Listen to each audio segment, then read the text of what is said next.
Walgaon traffic police चौकीला सुरक्षा police टाइम्सचे उपसंपादक राज पाटील यांचे विशेष सहकार्य. 2 डिसेंबर रोजी 11 वाजता सकाळी वाहतूक उपविभाग नारपोली अंतर्गत वळगाव ट्रॅफिक चौकीचे उद्घाटन करण्यात आले.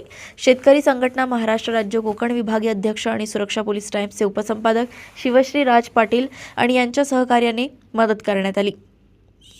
श्री ज्ञानेश्वर भांबळे साहेब वरिष्ठ पोलीस निरीक्षक नारपोली व सहाय्यक पोलीस निरीक्षक श्री वामन काटेला साहेब, दुय्यम स्थानांचे पोलीस अधिकारी एपीआय विकास भिंगारदिवे साहेब, एपीआय शांताराम महाल्ले साहेब, श्री सुधीर चौधरी, वलगावचे ग्रामस्थ श्री चक्राधारी पाटील, शिवसेना उपजिल्हा प्रमुख श्री अरुण पाटील, समाजसेवक संदीप भोईर, मनसे वाहतूक अध्यक्ष उपस्थित होते.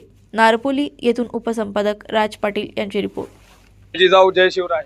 आज या चौकीच्या करताना एक छोटस जे का आपलं कार्यालय बनवलं आपण, ते याच्या करताना संदीप भाऊंची खूप मोठी मदत झाली. का यांचे इथं पहिले मनसेचं बस स्टॉप होतं, त्यांनी मोठा पण केला का बाबा याच्या करताना हे यूज झालं पाहिजे. इथे हे कर्मचारी आपल्यासाठी असतात, आपल्या वाहतूक नियंत्रण करण्यासाठी असतात. या करताना त्यांनी ते डोळ्यामध्ये त्यांच्या बघितलं का बाबा इथं हा खूप त्रास आहे. त्यांना जेवणासाठी जागा उपलब्ध नव्हती होत, कपडे चेंजिंग करण्यासाठी त्यांना जागाच नव्हती इथे. मग त्यांनी सांगितलं का माझी इथे ही जागा आहे, तुम्ही इथे हे करा. संदीप भाऊंचे मी मनापासून आभार व्यक्त करतो. जय जिजाऊ जय शिवराय. संदीप भाऊ तुम्ही काय बोलता का? हा बोला बोला बोला बोला, 2 शब्द. ट्रॉफिकवाल्यांना इथं भरपूर उन्हाचा त्रास आणि पावसाचा त्रास होता.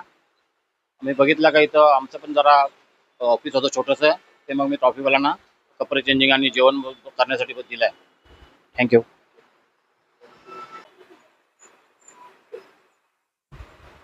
साहेब, आज आपल्या नारपोली पोलीस स्टेशनच्या हद्दीमध्ये वन वाहतूक शाखेचा आज आपण ओपनिंग केलं, याच्याबद्दल तुम्ही 2 शब्द बोला. नारपोली उपविभागाअंतर्गत वळ येथील जी आपली चौकी आहे किंवा पोलीस अंमलदार